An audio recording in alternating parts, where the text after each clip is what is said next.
Russ, thanks very much for coming down, mate. No problem at all, yeah. I've wanted to speak to you for a while.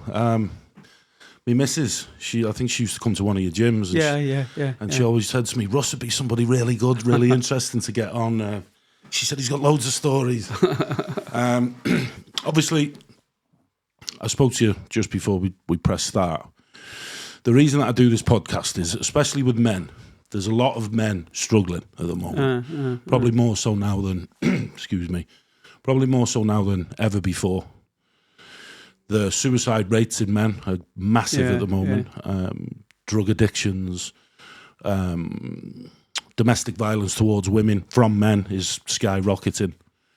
And I think it's important for men to listen to stories of people like yourself, people like myself, who've I've been through some really difficult stages, and I'm coming out the other side. And people like yourself who've got that mentality to pull themselves out of the darkness, like you said before, and achieve what you wanted to achieve in your life. So thank you very much for coming. Yeah, no problem. We'll start from the beginning, mate. Just where you grew up. You did mention a little bit before, but if you could just give us a story as to where you grew up, what your hobbies, etc. were. I'm assuming I know what your hobbies were already. And sort of how your early stages of kickboxing and how that came into your life, I guess. Yeah. Sound what it is. Spent a lot of my younger life. We had a farm. My dad had a farm. It was a council farm. It was right in Mould, right next to the sports centres. The big house there. We all loved it there, and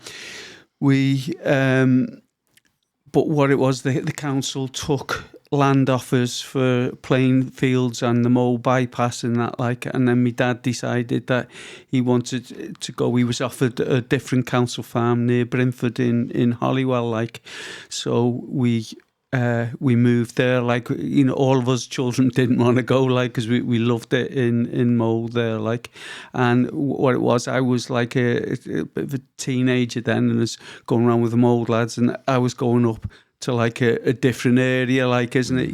Where I thought, I didn't have my gang with me, isn't it?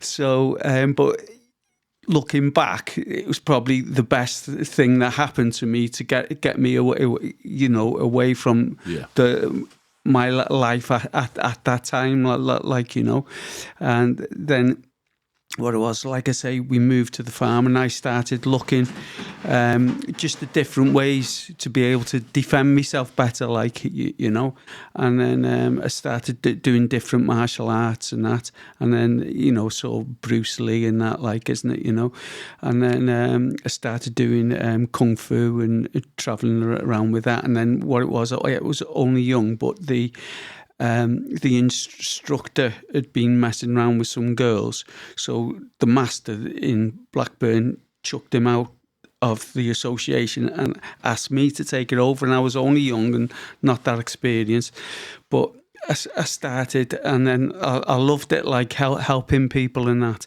and then there was a few instances in that I found that what I was learning wasn't that great for you on the street, because I'd been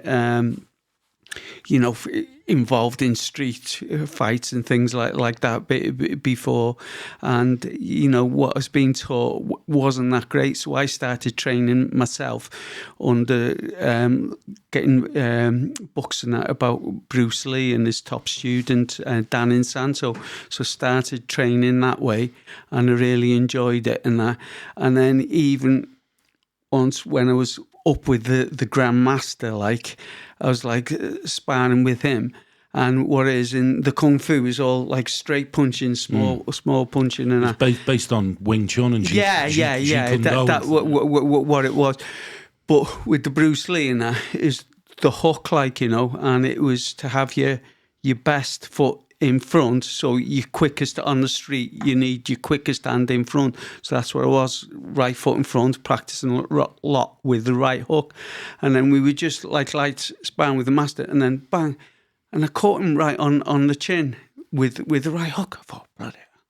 And then I did it again, And then again, the third time, I thought all of the black belts were looking at me. I thought, I'm going to get killed here, like, isn't it? You know, so I let him sort of get me then. But that, I thought, this is the grandmaster, the top guy, like, and I'm catching him with hooks, like, and it was just some of the things, some of the instructors and the way they were teaching. It just wasn't practical on the street. They were teaching women and that. If a big guy comes up and starts strangling you, you can pinch him under the arms. And in the class, you go, oh, ow, like that. But, it's not going to work. It's not going to work on the street. No. Like, it's so pathetic. So, like I say, so then I left that and started looking for something else. And, there was no MMA or anything like that around at the time. And then I seen a programme about Thai boxing in Manchester, like. And then, so I thought, I'd seen Bruce Lee had done this. So I thought, I'll go. And I went there and... at first, I found it difficult because the stance and that was, different. And then I was training with Master Todd, who'd brought the Thai boxing to the UK from Thailand.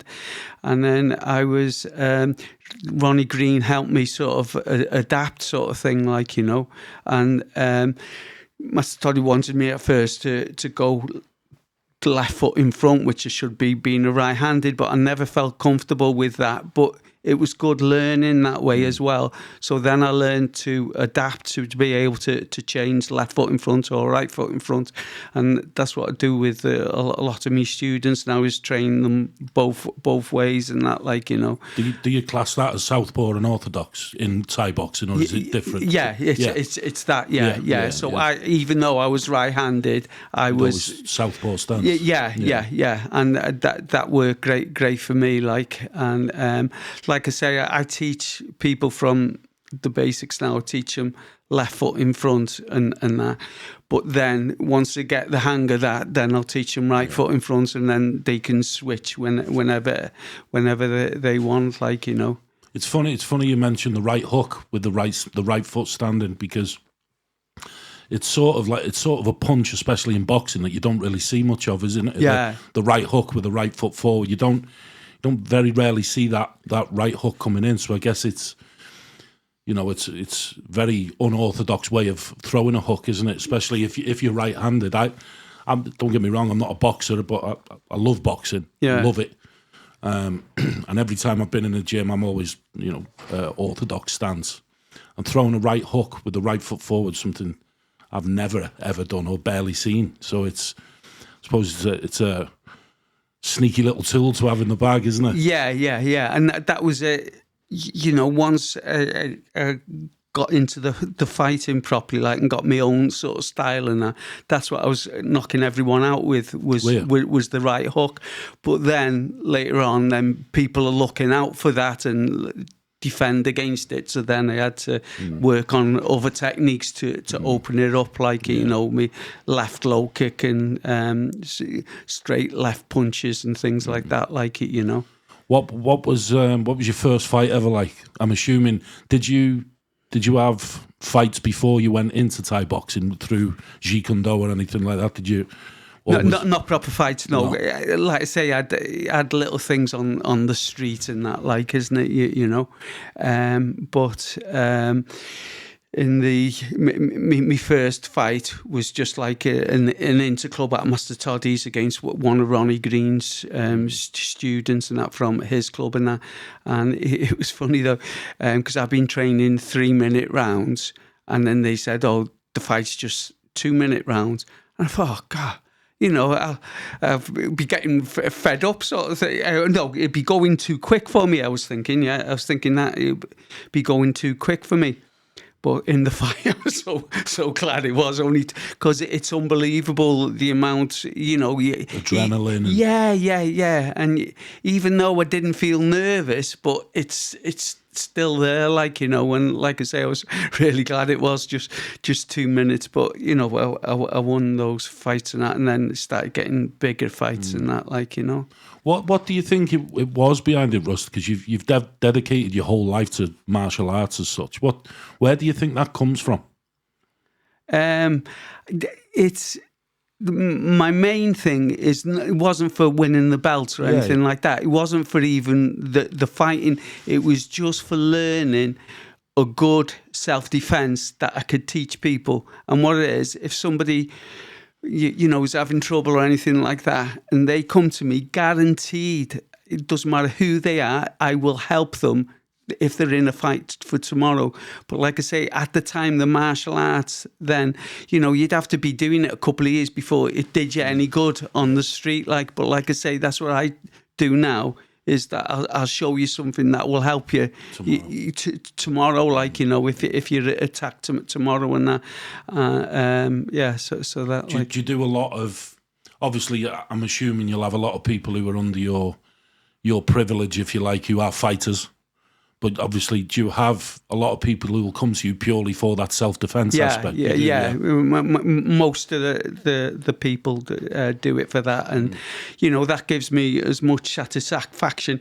You know, the amount of children that are getting bullied in school, and then they stand up. I just give them that confidence not to fight, but, you know, they could fight if they had to, like, isn't it? But just to stand up to the bullies, like, isn't it? You know, so, you know, that they feel safe going to school and things like that. That gives me, you know, so much pleasure in that. And like I say, what it was, I was in the martial arts at first was to learn myself. And like I say, at that time, I had a lot of aggression and things like that. And it helped me channel my aggression. And you know, keep away from trouble and everything, like. And it's that's what I wanted to help people, is on one sense to help them, give them confidence to stand up to bullies or anything like that. But the other, you know, for the lads that are aggressive and that they need to control their anger, then, you know, I try and help them with that. And that's what I was in, and that's what I liked about the Thai boxing and that. And then all it was, I was enjoying that much, I was training that much, that Master Toddy said to me, "Oh, do you want to fight?" And I thought, oh yeah, may as well. And I had that, and then I had a few more, and then it started building an interest. Like, you know, I had one fight on a week's notice, and we took 3 coach loads to Manchester to fight, like, you know, to watch the fight. And then I started my own promotions in North Wales. The first ones were at the Springfield Hotel, and that captured the news, like, and then so everything else just built up for that. You know, then I was sort of into it, you know, and looking who I can fight next, you know, to build the sport up, sort of thing, like, you know. And then so you were around then. You were around and you know, the beginning almost of Thai boxing in North Wales, in the UK. I'd imagine you were sort of, like you said, there was no MMA or something then. I'd imagine martial arts wasn't huge as well, you know. Yeah. It was just the basic ones. That it was like karate, jiu-jitsu sort of thing. Yeah. Like, I was the first person in Wales to do it. Were you? Yeah. And then after myself, then other people. Because what it was, there was 3 masters that brought, Master Toddy, Master Sken and Master Woody, that brought it over. And they were all based in England, like. So you'd have to go to travel to train with them. And that's what I was doing. And then, like I say, you know, we built the sport up, and then it started spreading more in Wales. But I was like I say, the first one, you know, to promote it and to train. That's got to be an honour, though, right? It's got to be a privilege for yourself to be, you know, the person who brought it into this country. I bet you that's a good feeling. Yeah. And like, people have taught now, they're all around North Wales and Cheshire, sort of thing, like, you know. We have helped set up different clubs and that there, and, you know, that's gives great pleasure, sort of thing, like, you know. You mentioned before we turned the cameras on, that, you know, you went through a difficult spell in your life, and martial arts, or you know, your sport was something that helped you come out of those difficult times of your life. Is that something that you can talk about? Yeah. Well, what it was, like I say, we had the dairy farm, and then, like I say, when we moved there, it was a small farm in Mold, and my dad moved to a bigger farm, and he spent a heck of a lot of money, but knowing he'd get it back from the milk production. We increased the herd and that, but at that time then milk quotas come in, so we were fined for overproducing, like, so we had to cut the herd back and that, and it was, I took over the farm then because my dad had multiple sclerosis, and then it just got like worse and worse. And what it was, before I was teaching, I was earning good money from the classes and that, like, but then the farm was demanding more on me, sort of thing, like, so started spending more and more time on the farm, and it was hard getting good workers to come, because you have to get up 5 o'clock in the morning and that, like, so it was hard for getting regular, you could get good workers in now and again, but not to be there all the time, like, and so it got, really depressing. And like I say, I made the mistake, sort of thing, instead of doing more with the martial arts and doing less with the farm, I went the opposite way, and it just wasn't helping the bank overdraft or anything at all, like, and it cut right down on the teaching and that. And then it was, I saw your interview with Pat and that, it was the same. And wake up in the morning and I think, God, I'm still alive. Like, I don't want to be in this life, like, isn't it? Because there was no way out of it. Like, and then I thought, no, there is a way out of it. Just packing the farm in. And it was a hard thing to do because, and like I say, my dad was upset at first, but then we moved to Kerwis. And, he loved life then, like, because he didn't have to worry on the farm. And even though he had multiple sclerosis, he was driving around on his quad bike and that. He just loved it, like, so, in the end, it was good, but it was the hardest thing to do. But I knew I had to do it, like, isn't it, because I just couldn't carry on life that way. And then when I moved to Kerwis, then I started doing more with the teaching and that, of what I love, sort of thing, like, Sometimes the hardest decisions can give you the best rewards, can't they? Yeah, for sure, yeah. And what is, if once you get out of that thing, then you enjoy life and appreciate life so much more. Because what it was that with the farm, I couldn't go to Thailand or anything like that, like, because you'd have to go for a couple of weeks and things like that. Because I remember one of my fighters was going, we travelled all over to Japan and places like that, and then there was one fight, he was fighting Dan Selexio in Hawaii, and it was a massive show and that, but we'd have to be over there a few days before and a couple of days after and that, and I thought, I can't spend this much time away from the farm.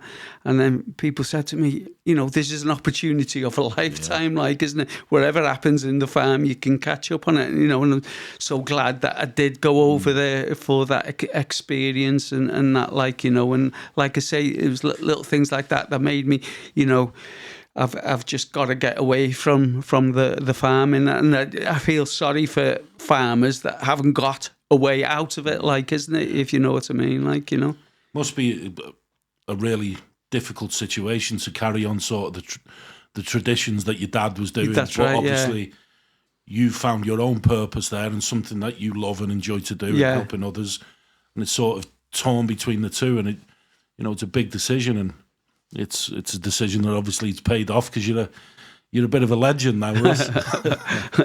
So you've brought these 2 belts in with you, mate. Like I said to you before, there's some fucking weight in these belts, but I've seen, obviously, before I'd spoke to you over the last couple of months before we try and plan this podcast, I've seen clips and seen some of your best knockouts on YouTube and stuff like that. And which is the most important belt to you? I know you brought the British Championship. That was my first belt sort of thing, like, and it was good, you know. It was nice because it means a lot to me because it was made in Thailand. So I was, and it was funny. We didn't realise, and that's what I miss. I'd love to go to Thailand at that time when I was fighting, like, you know, because Master Toddy had good contacts over there, and a lot of my fights were shown on TV in Thailand and that, and a lot of them liked me because, you know, I was the smaller guy fighting the bigger guy, and then, you know, knocking them out, like, you know. And it was funny, I had people coming to me saying, oh, they'd been from, you know, on holiday in Thailand at that time. And, you know, like the waiter had asked, oh, where are you from? And they'd say, oh, Wales. Oh, do you know Russ Williams, the Thai waiter, would say to them, like, and, you know, I'm just so sorry I didn't be able to go over there and just experience a bit of that. As like, in fight over there, you mean?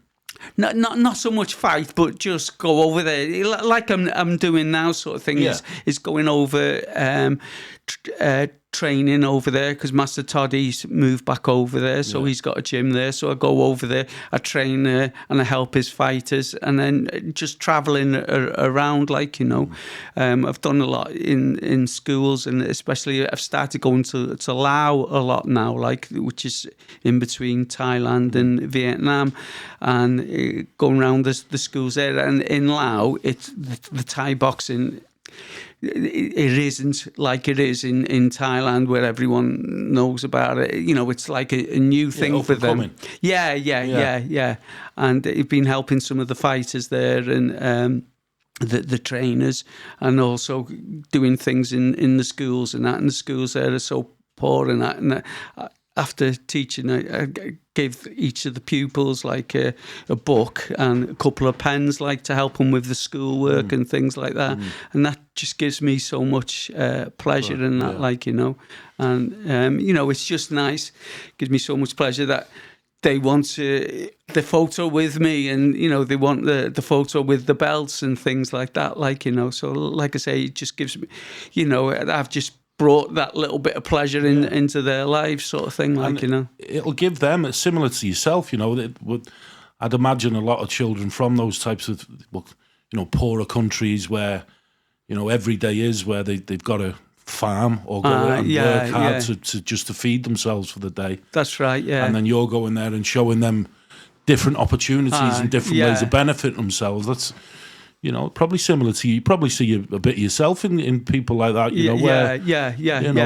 Because what it is, that's what I say to them. I say one of the most important things I think for them is, because tourism's starting to go there a lot more, is to learn English and that.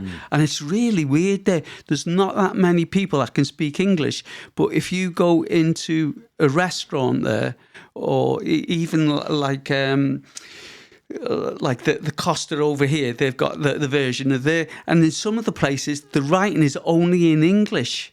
And sometimes I go there with some friends from Laos, and I can't translate to them what the menu is, so you have to call the waiter over to translate to this person in their home city what's on the menu. Really weird. So I tell them, you know, because English, you know, we're just so lucky, you know, that English, like, is an international language. You know, whichever airport you go around the world, there's always signs in English. So I tell them, you know, that is one way learning languages and that, and then helping with tourists and that, like, isn't it? That's got to be an American thing, that, isn't it? Putting the English language into other people's countries and expecting them to learn it. That's got to be an American business type thing. I really don't understand it, because, you know, I was even in one city, like, and there was this thing about in the toilet, like, there was a picture of a toilet, and there was one of the person sitting on the toilet, and it had yes, and then standing on the toilet. I've seen that. saying no, like, isn't it? Yeah. And I thought, but it's only written in English, like, isn't it? Do you know what I mean? But we don't do that, like, isn't it? Do you know we don't stand on the toilet.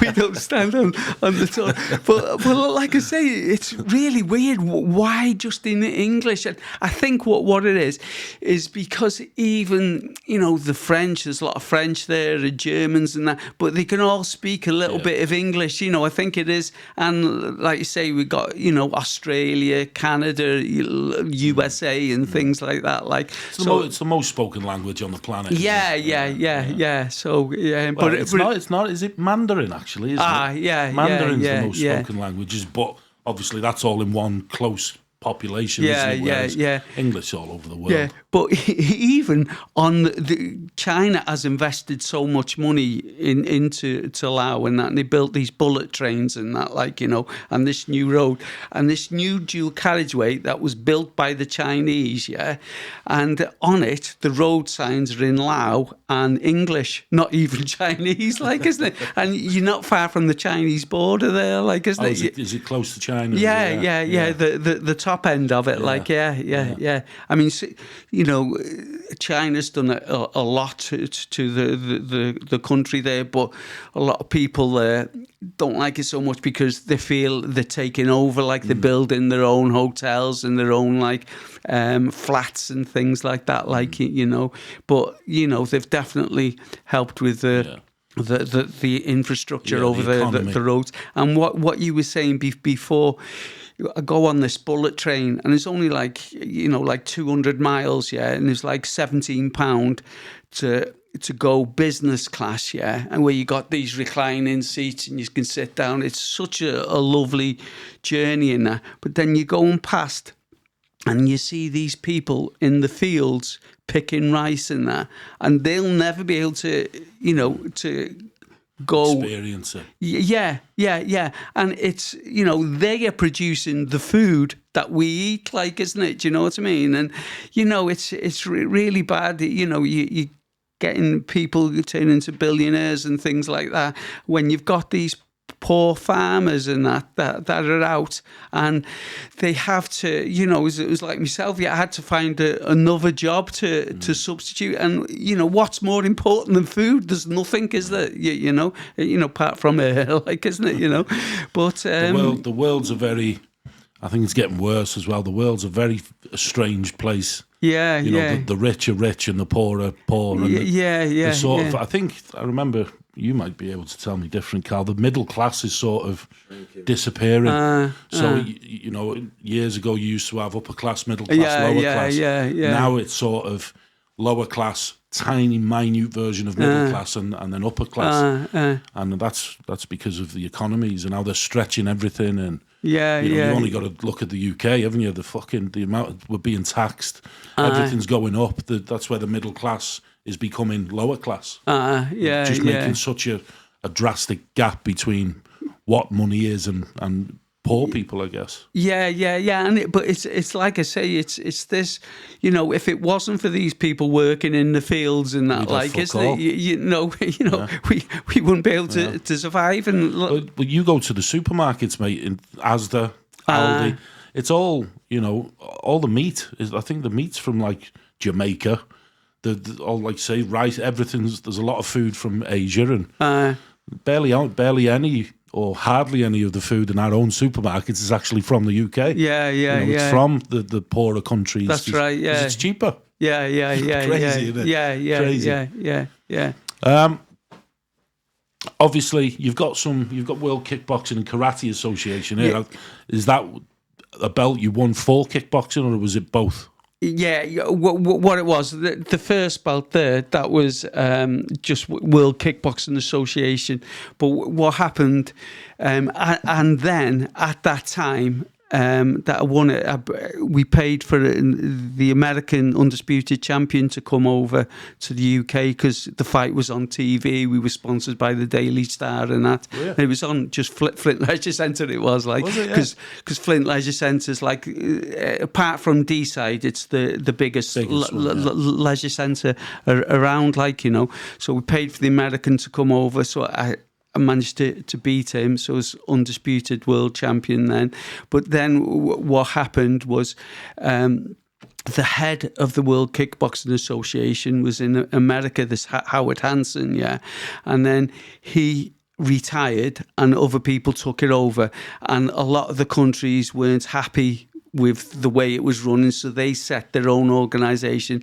And then later on, towards my last fight, they even changed the name, sort of thing, from the World Kickboxing Association to the World Kickboxing and Karate Association. Yeah. They changed the name, and it's sort of sad in a way that, you know, they all didn't stick together, because it was, you know, when I was fighting,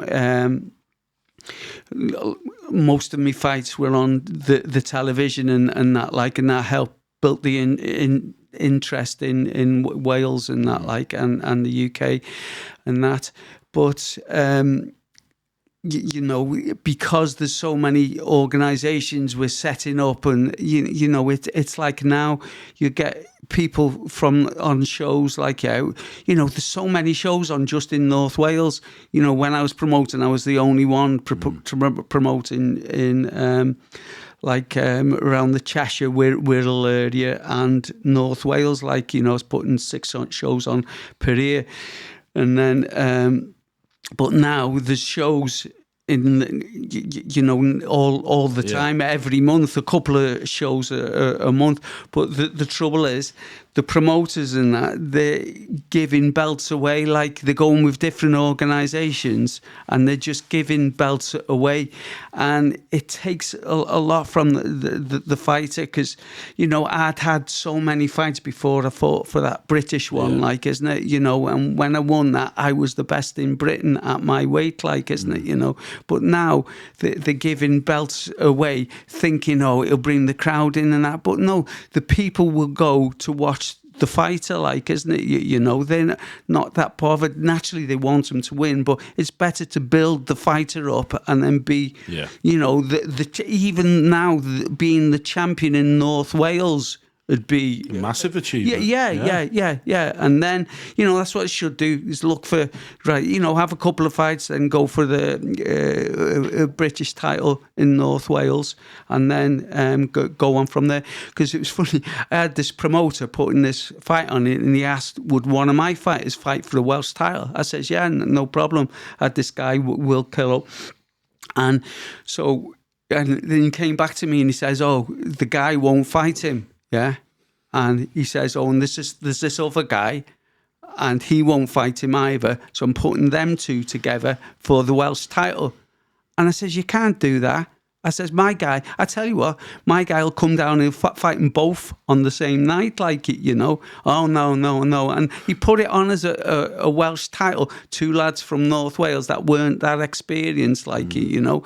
And, you know, there's so many, you know, we got so many strong in North Wales, but South Wales as well, you know, there's so many gyms and things like that. So to be Welsh champion now would be a massive achievement, and to build up to that, like, but like I say, they're putting on, you know, British titles, and what it was, both of those lads, you know, even the one that won knew he couldn't fight my lad, so he won, and then packed it in, like, isn't it? You know, because he thought, you know, this I'm going out while it's good, like, isn't it? You know, and that's what it is. It's putting a lot of fight, instead of building the fighters up, we're handing them these titles, like, you know. And that was the same with the WKA, is split up into so many different organisations, and they're all putting their own different titles on, and it doesn't mean anything. And that, if I have one ambition in life, it would be to try and get, you know, kickboxing worldwide recognised as just one main organisation, like, you know. And like I say, the WKA, that was like 20 years before the they were formed, 20 years before the UFC, like, you know. So that's my what I love is for that, like, you know. You look at sort of, even on a world level, you know, you'll know more than me, correct me if I'm wrong, but the likes of K1, that's one of your top in kickboxing. Then you have, what's the Thai kickboxing, what's the highest sort of like you've got the UFC. Yeah, yeah. And then in boxing, you've got like WBO, IBF. What with the Thai boxing ones? I mean, there's, like I say now, you've got the WKA, you got ISKA, you've got ISKA. That's the one. Yeah. That's that's really big. And in the Muay Thai properly, it's in Thailand to fight in Thailand in the stadiums there. But what it was, the WKA. When I started fighting with them, it was the only organisation just using hands and feet, not the knees or elbows or anything like that, which I still feel is a good spectator sport, just for the general public and that to watch, because you can see it clearly and it's not as brutal as getting kneed in the face and that, isn't it? And splattered and that, or getting someone on the floor, jumping on them and hammering them while they're down on the floor, sort of thing. Which those the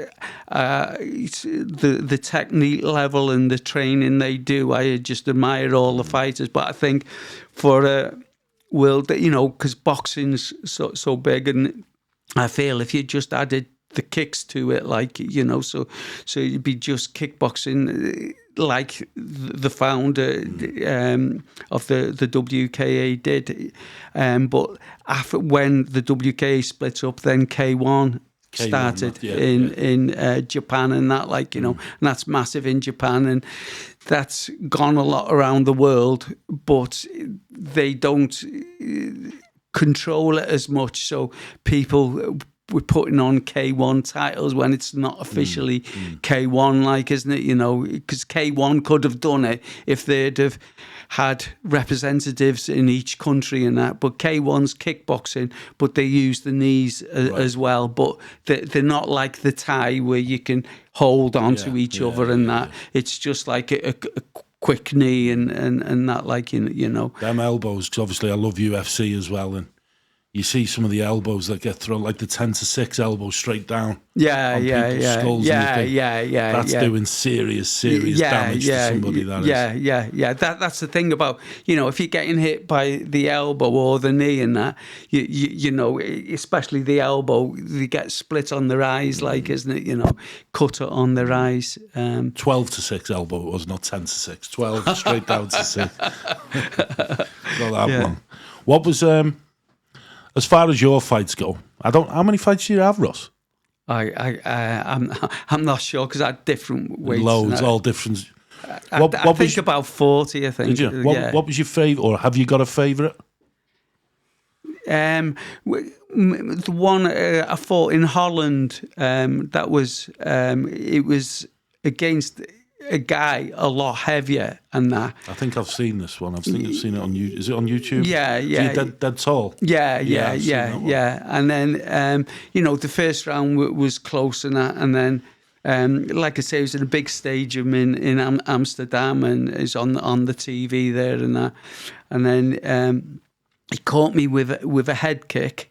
And then come in, started grabbing me, started kneeing me and pull me round. And then I went down to try and grab his waist to pull him close to stop him kneeing me, isn't it? And then he caught me with a knee in the nose, and I went back and he went back. And then he thought, he's gone. So he's coming in with the right. And then, because he's coming in with the right, but then I jumped in with me right hook, which was just that quicker, and that put him down, So that was one of me, because after Thailand, Holland has always been seen as the best for Thai in kickboxing, and to win a title over there was, a huge achievement and that, I can't remember the guy's name. I think he had a French sounding name. Raymond Deckers, is it? Big, massive dude. Was he? Oh, no. I used to watch this guy. I can't remember his name. I'm sure he was Dutch, but he had a French sounding name. And big heavyweight fella. Yeah. And he was a machine. I can't remember his name, but I think he went over to. They've got their own version of UFC now, and I think it's South Africa. What's it called? There's one Glory. Is it Glory? There's one Glory. This is the thing. See, There's loads of them, You know, and these are all big. You know, like I say, the WKA is still big. ISCA, you've got the K1, you've got Glory, you've got the One Championship. That was it. One Championship, yeah. Well, last time it was in Laos, and that was helping one of the main fighters there, like, you know, from Laos. That was, and he's knocked out like Japanese and Thai and that. Like he's doing really well, and that gives me a buzz again, treating someone of that caliber. Because in answer to the question before, was like I say, I'll help anyone, but what it is, I don't do so much with the promotions now and that.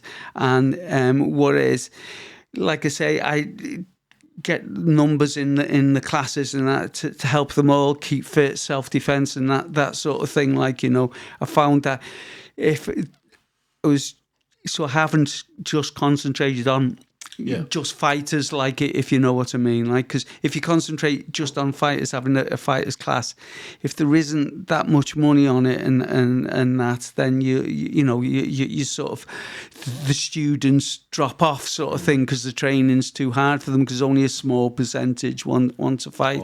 So like I say, to get the numbers in the classes, that's what I do is, you know, and we have got some up and coming fighters now, but when I was promoting and that, because I was promoting regularly, at least every two months, you know, we had some of the top fighters in the UK, and I was one of the most respected and active promoters in the UK at that time, like, you know, and like I say, we started getting the fights on TV and that, but then it all, you know, fell through, sort of thing, like, you know. But it's just such a shame, because they all could be massive sports, like, you know. From like the self-development aspect of it, I'm a big believer that all children should learn one form of self-defense, whatever that may be, whatever the martial art may be, because, like I was saying to you before, mental health, or people's issues with mental health, are astronomical at the moment. That so many young people, you know, hurting themselves, taking their own lives, struggling with everyday life. I think social media's got a huge part to play in it. Yeah. But I'm a big believer that, you know, children from the age of sort of 10, 11, 12 should have to learn something, whatever that may be, whether it's judo, jiu-jitsu, Muay Thai, boxing. Just for discipline and that self-discipline, isn't it? You know, And I think, again, you'll know better than me, but I'm pretty certain, well, I am certain that martial art of any form is brilliant for the mental aspect of your brain and body, I guess. Yeah. And, you know, you were saying about men's mental health and that, you know, that's a massive thing. But also when you see on the news about like pretty teenage girls and that have, you know, committed suicide and things like that, like, you know, and you think, you know, God, why? But, you know, it's pressure from the, like you say, from the internet sort of thing, like, you know, and, you know, there's just so many people that you've seen and you think, why? You know, you could have had so much going for you, like, isn't it? You know, and like you say, young men and things like that, like, you know, and you think, you know, all you've got to do is try and get through that difficult part, whatever way you can, you know. And this is the thing, it might take something really drastic to get yourself out of this, like, isn't it? You know, but, you know, life can be so great if you can get away from that, like, you know, from the bad problems, like, you know, this devil inside you, like, isn't it? You know. Do you get many people coming to you if they're struggling with their mental or physical health? I'd imagine you do. Yeah. And that's what I was saying before. That's what, you know, I enjoy is helping them and that, like, you know, you know, it's either to give them confidence, like that, you know, they think, oh, you know, I'm good at something, like, isn't it? You know, or like I say, if they've got too much anger and things like that, then I'll help them that way, learning to channel their aggression, like, you know. And I think just seeing that difference in everyday life, you know, being able to get up, go to a gym, because again, I've struggled with depression, and There's been times where you don't want to leave the house Yeah, at all. yeah, You don't look after yourself. You won't have a shower. You won't even clean your teeth. You'll eat shit food for days, watch films for days, and not do anything. And for somebody who's struggling to come into a gym with the likes of yourself and start learning and improving, that there is more powerful, I think, for somebody like yourself than any belt or to really help somebody who's, I don't know the people's stories that you help, but I'm presuming a lot of them have struggled, and for them to be in that position and then say 6 months later they're actually in your gym enjoying it, doing well for themselves, that's like I say, that's one of the most powerful things you could do as a human being. Yeah. And it's going back to like my school thing, because what it was, the teacher did this thing of measuring everybody in the class, and instead of starting off at the bottom, working way up, they started off the top, and you don't really realise how tall you are and that. Then they were going through and that, and the teacher didn't like me, because I was always a bit of a joker, in the class, and I honestly thought when I was small, my job was going to be a comedian, isn't it? Because I always enjoyed making people laugh, and then it was going down and down. I thought, oh God, please don't let me be the smallest, isn't it? And then it went down through everyone, and it went, and the smallest is Russ, like that, and the whole class all burst out laughing. But then she says, oh, and John and Mike were the same size after everyone had stopped, but she thought she was getting me down. But then, people were starting to take the mick out of me then, I a titch and all things like that, and start getting bullied. And then my way out of it was through fighting, isn't it, and then, like I say, I felt that fighting and that was, I had to do it to earn respect and that, and then I started enjoying the fighting and things like that, and getting involved with gangs and things like that. And then, like I say, when we moved away to but I was always, even when I was living in Mold, I was always looking for something Purpose. it's to get me out of that so I could control my aggression and that. So like you say, if it had been in the schools or something like that, isn't it, I would have got out of it then, isn't it, definitely. But it was only, like I say, when I moved to Brimford, then, and in Brimford you can't hang around the streets, isn't it, or go down to the sports centre, hang around there, so I had more spare time, and that's when I started travelling, doing the martial arts and that, Do you know when you say that you wanted to earn respect through the fighting, was that for you to almost say to those people in the schools and who sort of said those things about your height? Was that almost to validate, I'll show you type thing, or was it more of an internal thing, just something that you wanted, that was in you before that? Yeah. Like I say, up to that point, I was the joker, isn't it? But then after that, it was people were laughing at me and teasing me. Trying to bully you almost. Yeah, teasing me and things like that. So it was after that things changed. I bet you they didn't tease you for long, did they? Yeah, but that's it. And like I say, it makes me even. Now, I stopped drinking. Yeah, I won't go out. I'll go out, but I won't drink alcohol, because there's been a couple of times, and people haven't known me, but they've started on me. They must think, who's this little guy here, in it, and attack me for no reason, isn't it, and that's why I've been a bit slow when I've been drinking, in retaliating sort of thing. There was one instance, I was jumped by lads outside. There was this gang going round North Wales and that, going round, hanging outside the the nightclubs and just hitting anyone that was coming out, just showing they're the main gang in North Wales. And I'd heard about them, but I'd been in, you know, I'd had a few drinks and that had come out. And I was talking to two lads, like, and I just see fear in the eyes of these lads. And I turned round and there's 5 guys there going, come on in, come on in. I thought, I haven't done anything to these guys. So I turned round to see what the problem was with these 2 lads. And the 2 lads were the other side of the car park, like, isn't it? Yeah. Left you. yeah. So I turned round and I thought, these guys, I haven't done anything.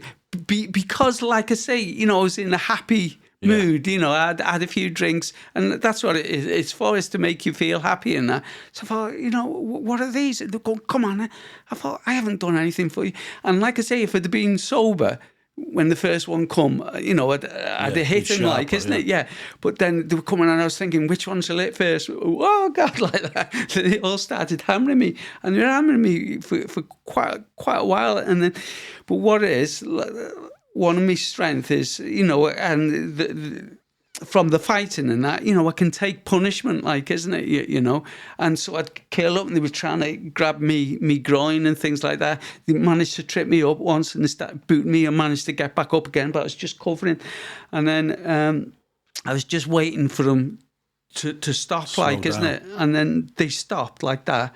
And then I'll look for the biggest one. I'll go, that's where you should be aiming for, like that. He goes, you cheeky little bastard, like that. He'd come in to hit me. And again, you know, it was the Bruce Lee thing, me right foot in front, right hook, bang. He dropped down to his knees. I turned round to face the others, like, isn't it? And they were off, like, innit, yeah? And then I started walking away, and there was this guy, like, you know, found out after who they were and everything. He was like 6'5", so he was on his knees, and I thought, he's going to come at me again. So I right hooked him from behind, like, but I should have spent a couple of seconds and worked my way around and hit him on his chin, but I hit him on his nose, and the bone from his nose went damaged this knuckle, like, isn't it? So I go after these others, like, and I managed to trap one by this minibus, like, and he was going, we don't want any trouble. I say, you've just been hammering me for 10 minutes. What you on about? He goes, oh, no, we don't want any trouble. We don't want any trouble. And all I'm thinking of is, you know, when it comes, which hand, this hand's me best, but it's near enough out of action. But, you know, this hand isn't as strong, but it's all right. And then he like come at me like that, and I dropped him with the left, like, in it, you know. So I started walking, looking for the mates that deserted me before, like, isn't it? Yeah. Predator mode. Hunting them down. No. They'd ran off. The other 3 had ran off. But anyway, I was looking for me mates to go home, like, isn't it? Yeah. And because one of them was driving my Land Rover, like, because I'd had a few drinks. So, you know, we paid for this lad to take us, like, isn't it? Yeah. So I was looking for the Land Rover, and then I looked back. And then these 3 that ran off met the rest of the gang. So there's a big gang of them coming now. And then I was thinking, oh, God, you know, stuck in the middle of a car park, me best hand's near enough out of action and that. You know, I was just looking for something. And then the Land Rover pulled up, like, isn't it, you know, and then... Thank God for that. Yeah. And then, but I thought, you know, the lads were coming, this gang was coming, but they seen 2 bodies stretched out on the floor, so none of them had the thing to run at me, so they were coming towards me. So, like, you know, I knew the Land Rover's there, so I just started, you know, walking casually to the Land Rover, and then, you know, got in the Land Rover. Come on, like this, like, isn't it, you know? And then I was telling the Land Rover guy, he said, just wait. And he goes, no, I'm not waiting anymore. And he drove off, and then as we were driving off, they all started running and shouting at, you know, at the Land Rover, like, you know, they didn't have the nerve when they seen the 2 guys. But like I say, I would have, and that was me thing after that, you know, they would have, you know, surrounded me, and you know, and you know, maybe Can't beat everybody at once, can you? No, and maybe one of them would have had a knife or something like that, like, isn't it? And that's what made me, one of the reasons stop drinking socially and just go out and enjoy it, seeing people and things like that. But at least I've got me awareness about me, like, and it's funny sometimes, but it really annoys me that someone will like they walk past me in the pub and like start giving me daggers, like they don't know me. Anyone that knows me sort of not as knows they'll get their head kicked in. well no, just as a bit of mutual respect and that, like, isn't it? But I did loads of times that this lad, and they go talking, who the fuck's he looking at like that? And all I'm doing is looking at him. Waiting, because they're like aggressive in their eyes to me, and I thought they're going to start. And then you see him just asking different people, then you'll see the moment someone will say to them, "Oh, that's Russ Williams, he's a world kickboxing champion," and you can see their face change, like, in it, and then they'll come over to me, "Oh, Russ, I didn't know you come here," and that, and I thought, you were going to start on me before, so start on me. I feel like that, but I don't want to say, "Oh, yeah, mate, it's all right," like that. Did you get many people because you were a world champion kickboxer? I thought I would, but it's the complete opposite. Because the week after I'd won the world title, went out down the Tivoli having a few drinks down there, and I was outside and I was waiting for that, and then there was a gang of lads just walking past me. I was going to the chippy, and one of them said, "Hey, you Russ Williams, are you?" I thought, here it goes. I go, "Yeah." Go, "Oh, here I am, mate. You put North Wales on the map, like, isn't it? Do you know what I mean? And this is what it is. Fighters, like, appreciate that I'm a fighter, like, isn't it? And they know I won't back down and that, like, isn't it? And, they appreciate what I've done for the area, sort of thing, like, I think when you talk like that bully mentality of people who stand outside pubs looking to, like, I'm 6'5", 6'6", and when I was younger, there's loads of times I got a smack in Chester just because I was big. Loads. All right. Yeah, fair few times. I remember a few of us from Flint, we went to Rosie's, and this lad was looking at me, and I thought he was looking at someone else. And he was fucking hurtling towards me, and I thought, so I turned like that to have a look who he was looking at. And as I turned, he caught me flush on the chin, but I didn't even move. And he sort of looked at me. Next minute, bouncers got involved, and I ended up, because I'm a big lad. They blamed me. I got thrown out. But I got loads of digs when I was younger, loads, just because I'm a big lad. People want to try and knock the big lad out. Yeah. But I can understand it when you were younger. Yeah. But when I was in me 30s and what have you, going out, like, and people starting on me then, and I think it was just because they thought I was. Maybe I'm wrong, but well, you're probably right. Yeah. But at that age, because even like a few years ago, I was working on the doors because I had my own security company. You worked in Rhythm. I think I went to a nightclub. I run the doors there. I run the doors because what it is, it started off in Holywell. There was a lot of trouble in the nightclub there, and they'd like chased the doormen off and things like that, and there was bad trouble outside, and it was going to get shut down. So they asked me, and at that time, you didn't have to have a license, like, isn't it? So I just got some of my lads from the gym, and we went down there. And that gorilla of a dog that you had, I remember that. That was huge, that thing. Yeah. But anyway, we went there to the nightclub, and then, it's just people know me, people knew me lads and that, and that's what it is. If you know people, you can talk to them, and if there's a problem, hey, what's the problem before?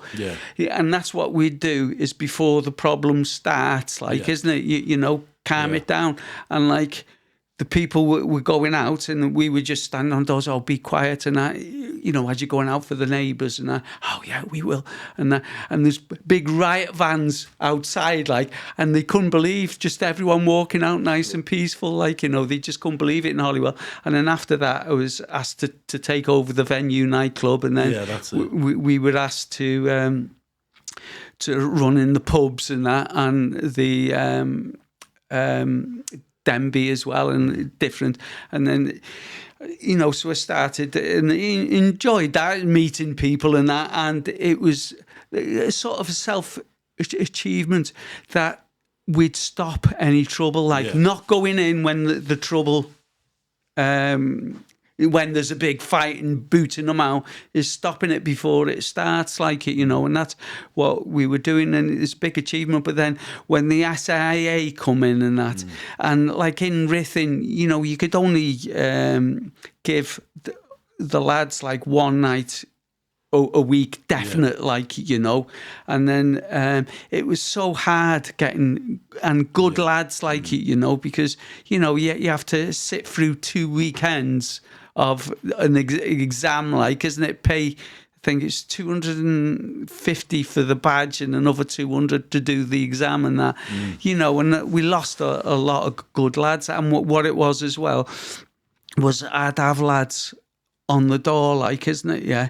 And then every Saturday, other firms, just say there was this other firm that had a big festival on, so they'd offer my lads, like, not me regular lads out there all the time, but they'd offer some of me lads, we'll give you 10, 12 hours up here. Russ can only give you 3. So they'd be phoning me up on the day, saying, some excuse, and then trying to find somebody else that's badged to cover it, and that. It was just a nightmare, and that's what, it started affecting me life too much, like, so that's what I thought, it's martial arts I want, so that I knocked the door on the head and just concentrated on the teaching again, like, isn't it, it's all one big headache, isn't it, when you're working?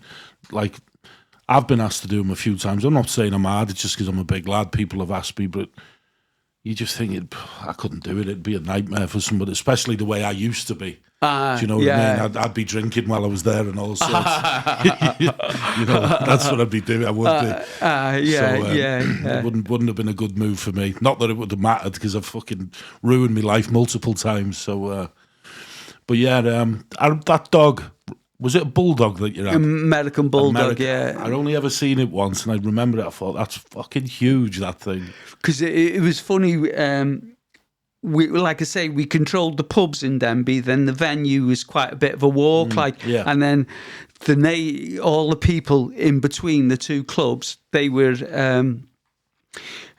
complaining about the noise. We're going to shut the nightclub down, like, isn't it? And then so that's why we started going on the street. And then I had the bulldogs at home, and you felt tight leaving them at home. And I thought I'd just bring them with me, like, isn't it? And then I'd have triggered it. It was the big one. Oh, sorry, the name. Trigger the big one was like, and I got other ones for some of the other staff, and then people would come, and because he was white. And the street, like, and he'd like shine his, and it'd show his pure muscle, like, and people come, oh, God, I say, no, he's all right. If as long as you're quiet, he's all right. And they'd come down and stroke him. So, like I say, it just worked as a calming thing, like, and I'll never forget, there was a gang of rugby players from Barry Island they were, and everyone was saying, they're, making the right racket in town, and not causing trouble, but just really lively. Just really loud and drunk, and then so I seen them coming down, and can you imagine if I didn't have my dog, just me, standing in front of like 15, 20 big rugby players. Hey lads, can you keep your noise down going down the street, please? Like, innit? Yeah, you wouldn't have had a chance, like, innit? Yeah, but so I was just standing there with me dog, and they would go, bloody hell. What's that? And I says, he's all right, lads. He's sound. He's just a massive. Bloody hell, that's a massive. Because it was at that time there wasn't many around the American bulldogs, like. And like I say, so they'd come and stroke me. I say, hey lads, just do us a favour, just as you're going down the street, just keep quiet. Oh yeah, we will do, like that. And they were all as good as gold going down. And they were talking to the police after, and they were saying, bloody hell, you got some security service here. He goes, they got dogs the size of lions. But like I say, it did the job, like, isn't it? You know, and one of the saddest days of my life was losing that dog, because he was with me everywhere, like, isn't it? You know what I mean? And do you still do bulldogs, or no? It'd be because what it is, I'd love it. And my friend Richard Platt, he brought that one over. He was one of the first in the country. He brought it over from America. He did, and then he gave it me, like, because after moving from the farm, I missed the animals, and so he gave me that, and that took, and I just loved him, and he was like my best mate, like, isn't it? He's there's other stories with him that he's sort of saved me getting into fights, like, isn't it? And that, and then all it is. When he died, and I had his son, and that, then he died, and that, and because I had 4 of them, and then they all died, and that, and then I started, I gave up the security business, and then I had the time then to go to Thailand, like, isn't it? So that's what it is, and I go to Thailand and Laos and that, 3-4 times a year now, which, to give somebody else your dog to look after, and that. Yeah. So I've never had one after that after that period. Gives you like, that sense of freedom, a little bit more freedom. Yeah, doesn't it? well, that's it. It's just the because even going to the Wrexham gym, I'd take a couple with me, and it was a pain walking through the streets with them, like, isn't it? Because people are, being scared of them and things like that, and knowing where to park and things like that, like, so, like I say, this is what I say to anyone, if you want a dog and that, make sure you have the time and realise that it changes your life. And if you're going to go away on holidays and that, make sure you find somebody suitable. And what it is, because what it is, I had Trigger and Millie, the mum, and then we had Ice, a pup, like, and I'd sold the litter, but I had this one dog from the litter, like, that was going to take over when Trig died, but then he died at a young age, and then I thought, I don't want to go back to the stage of getting another puppy in there. So we went to these the dogs' homes, like, isn't it? And the first dog home I went to, and it was funny, on the way there, I thought, if there's no big dogs here, then I'll get in touch with the people that bought the pups, see how they're happy. If any of them aren't happy, then I'd take them off them. And then the first, the one in Traralgon, like, isn't it? Yeah. There. And they seen, because I had Trigger and Millie, they go, oh, we've got one of them. And they brought it out, and it was Bullet. And he was, when I was choosing choosing between Bullet and Ice, which one I kept. And then I kept Ice, and he died, and then Bullet went to someone. But then they've obviously got rid of him. Because he was too big and that for them, like, isn't it? Yeah, because he was like over 60 kilos, 63 kilos. And but he was taken there the day before I went down there. Like, it was just unbelievable. So you took him? Yeah, so I took him, and then I had him, and then, like I say, him and Millie died in 2015 when I got rid of the security company and that, and then that's when like I say, I started finding the time to go to Thailand and that, like, Yeah, more time for yourself and the sport that you love to do. Yeah, well, that's it. Yeah. I've got a bulldog. Oh, right. But he's British. Like the Churchill dog. Right, arrogant bastard he is. He doesn't listen to a word that I say ever. Honestly, most stubborn breed, aren't they? Well, the bulldogs. Mine is anyway. You tell him to do something, or go in the kitchen, he just looks at you as if, say, not doing nothing. Like, But he's a good dog. He's not a bad dog. He's a good dog. Brilliant with kids. Brilliant with the kids. So, but that's one thing that's sad as well, is the British government and that. Yes, if dogs are getting people and that, but it's the breeders they should clamp down on and that, like, isn't it? Do you know what I mean? And even if you had because, like I say, had my friend Richard Platt, he lent me, I can have it whenever I want. give him a break, an American bully, like, isn't it? You know, and he's such a lovely, friendly dog and everything like that. But because, you know, they've been put into fights and people get him aggressive, so it's not the dog's fault. Like, it's the owners, and now, you know, I've seen that they go in for these big. Like, I've seen them in Ukraine, and I can't remember what they're called, like a shepherd dog it is. But I think I know what you mean. They're massive, they are. And they have spikes around their necks. And Yeah. They're massive.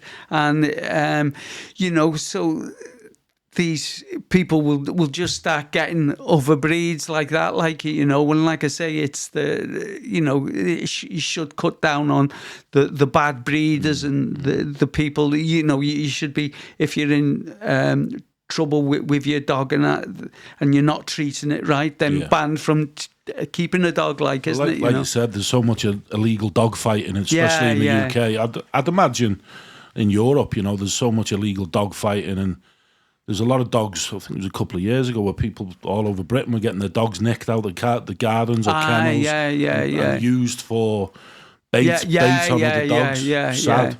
Yeah, for sure. So, what does the next 12 months look like for Russ? What's the plans? Just more trips to Thailand, more training? Yeah.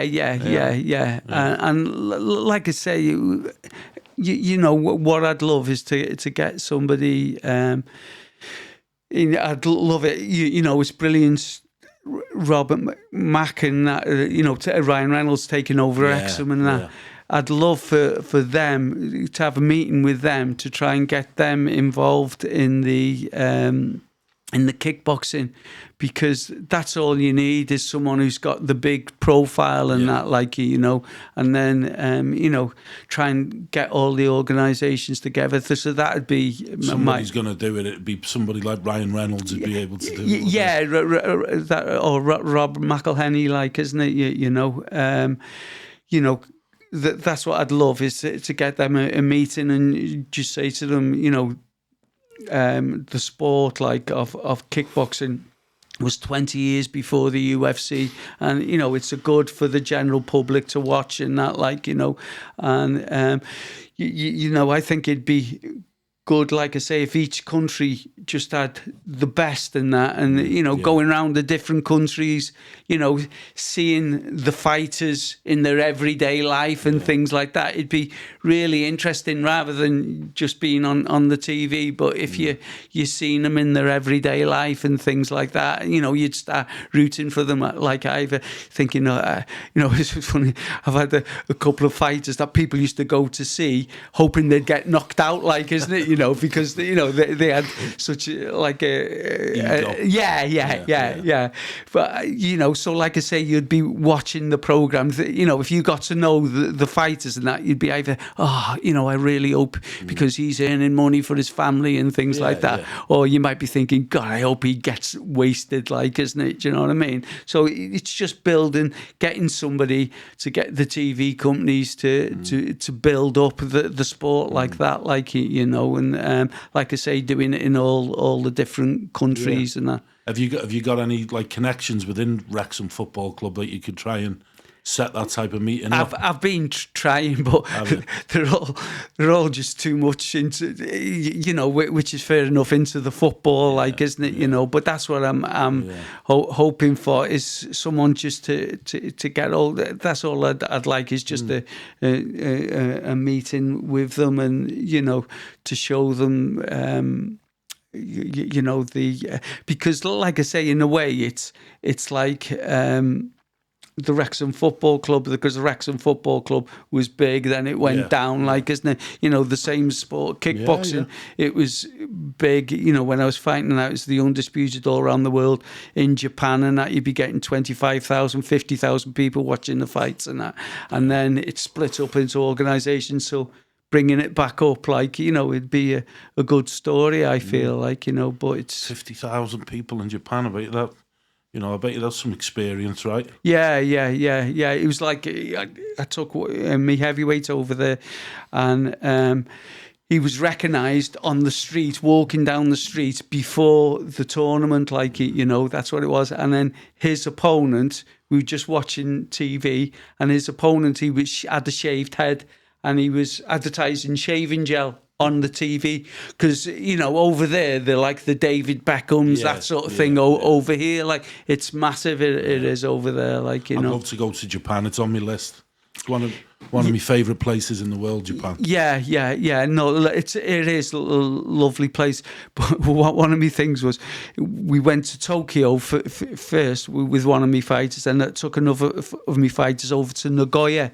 Yeah. And then we went over with the guy that was organising it, and he was saying, how do you want to go from Tokyo to Nagoya, on the bullet train or the airplane? I said, definitely on the bullet train, so you can see the countryside and that. And then he was gone, and he thought, nah. He goes, I've been there so many times, I can't be bothered. I've booked us all on the plane. But anyway, we got to, because he just wanted to get there as soon as he could. So anyway, we get to Tokyo Airport, and there was an 8-hour delay on our flight. So we could have gone to Nagoya, back again on the train, like, isn't it? But that was one of me regrets. And we were in Nagoya, and they were saying, guaranteed, if you drop your wallet on the street, this is guaranteed 100%. It'll be in the police station the next day without any money taken out of it, like, Yeah. And it was funny, after the fight and that, we were walking around, and we asked, where's the late bars and that, like, isn't it? And then we stopped this person on the street, and he was apologising because he couldn't speak English that well in Japan, like, isn't it? Yeah, nothing to apologise for there, is there? And then he went to the phone book and phoned every nightclub to see which one was open the latest, like, because just after winning the fight, they just wanted to celebrate and that. But that's what he did. He went in and he phoned up every nightclub, and then he come back and said, this one's open till, and this one, is such nice friendly place. Yeah. But there was one thing the promoter said to me. He says, you can go into, don't worry about the money over there. You can go into a place and, you just give them what money you think. They guaranteed they'll give you the money back. But anyway, in Tokyo, I was, the next morning, I thought, I've been ripped off here bad, like, I shouldn't have. So I go to him. I says, you said it was safe to just to give them the money, they'll give you the right change. Well, it wasn't. I've been ripped off. And he said, think, who was it? Was it a Westerner that served you? And I says, yeah. It was a lad from London that was so friendly and that, like, isn't it? What you doing over here? And it was him that ripped you off. And it's bad, isn't it? That you go to your own countryman will rip you off. Yeah. So, sounds about right. Yeah, but but that's one thing. Japan is. All the Asian countries have all got their own things, but Japan and that, and they say, it's so clean and everything like that. I think they're called blue countries or something like that. I think Italy, Japan. There's a couple where they've got like the highest life expectancy. People live the longest. They're the healthiest. They're the happiest. Yeah. I'm sure it's called blue country or green country. I can't remember, but they're on it. And what it is, what you were saying about martial arts and that, the school kids there, when they finish school, they have to tidy up the whole school, make sure everything's right. So they don't need the caretakers and that. But that's, set in them from a young age, discipline.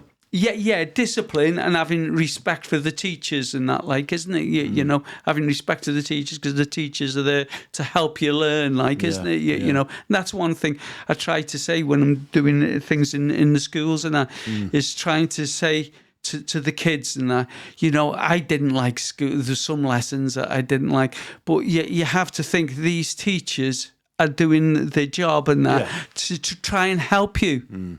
So, just show them a bit of respect in that, like, isn't it? Because like I say, you go to Japan and that, and they won't say a bad word or answer the teacher back or anything, like, isn't it? So it sets them up for sort of life and that, like, and that's what I feel, we could do with. Yeah, but that's what's missing over here. Yeah. Just have respect these teachers, they're, and it's the same, you get on the street sometimes. sometimes, you know, people attacking medics and things like that. You know, how bad that must be. You know, these people are going out, that is their job, working long hours and that, just to help people, and then they're getting attacked for doing that job, like, isn't it, you know?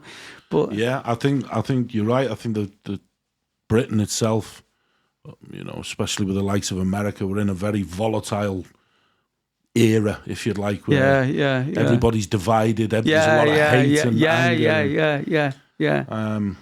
But listen, I've appreciated you coming down. Yeah, no problem. I think it's because we tried before, but I was in Thailand every time. We've tried Thailand and Laos. We've tried about 5 or 6 times, I think. But no, it's been a pleasure to meet you, and I've enjoyed listening to your story. And I guess my last question for you is, if you had one message for anybody who's sort of struggling at the moment, what would you say? What would Russ Williams' advice be? Yeah, it's just like I said before, you know, doesn't matter, you know, how bad life gets, and that there is a way out of it, like, isn't it? You know what I mean? It's for you to be able. So it's just being able to find that way out of it, like, you know. It's like I say, I've had lads that are causing trouble and getting in trouble with the police and things like that, and I find, you know, even not through the martial arts, what you enjoy doing, like, isn't it? If it's looking after animals, go and volunteer in you know, at least you're close to animals, you can help animals, because do you know what I mean, dog's home or something like that. There is always a way out of your life, because like I say, you know, those years ago on the farm, and that was the worst period of my life, but I changed for it, and it was hard at first, but, you know, I haven't looked back, and, you know, just wish I'd have done it 10 years sooner, like, you know. So it's never too late to change yourself, like, isn't it? You know, that's what I'd say. It's never too late to change yourself, but just look at what you can do to make yourself, what would make you happy, and just aim for that, like, isn't it? You know? And like I say, you know, we're here, you know, we're always willing to help people, like, isn't it? You know, and there's, you know, there's a lot of bad things, but there's a lot of good things. There's a lot of organisations, Samaritans and all things like that, you know, will help people, like, isn't it, you know? Appreciate it, mate. Yeah, so that was a quick last few words. Like, no, that's a brilliant answer, mate. Absolutely brilliant. Well, listen, I wish you nothing but the best, and I hope what you want to happen with the kickboxing world comes. I'm pretty sure it will, with somebody like yourself pushing it forward. So yeah, appreciate you, mate. Thank you very much. No problem at all. It's been a pleasure. Yeah, cool. Enjoyed it. Sound. That was class. Job done. That was.